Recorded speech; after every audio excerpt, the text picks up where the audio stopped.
এই সংসারের প্রত্যেকটি মানুষ চান যে তিনি যেন ধনবান হন, আর্থিক অবস্থা তার ভালো থাকে, ওনার বাড়িতে লক্ষ্মীর আগমন হয়। কিন্তু সেটা হবে কি করে, সেটাই হলো প্রশ্ন। কেউ কেউ বলেন যে যদি পরিশ্রম করো তাহলে ধন অর্জন করা সম্ভব। কেউ বলেন যদি বিদ্যা লাভ হয় তাহলে ধন অর্জন করা সম্ভব। কেউ বলেন যদি বলশালী হও তাহলেই সম্পন্ন থাকবে।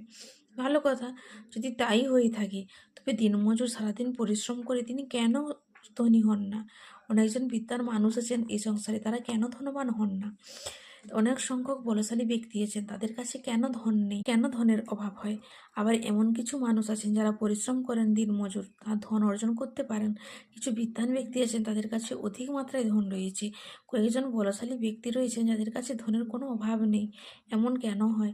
কিছু মানুষ সেটা অর্জন করতে পারেন, কিন্তু সবাই নয়। এমন কেন হয়? লক্ষ্মীকে নিজের গৃহে আমন্ত্রণ করান। সবচেয়ে গুরুত্বপূর্ণ বিষয় হলো আপনার কর্ম। সৎ কর্ম করতে থাকুন, পুণ্য করুন, তবেই গৃহে লক্ষ্মীর আগমন হবে। লক্ষ্মীর অনেক নামের মধ্যে একটি নাম হলো পুণ্য। তাহলে আগে এই পুণ্য করুন।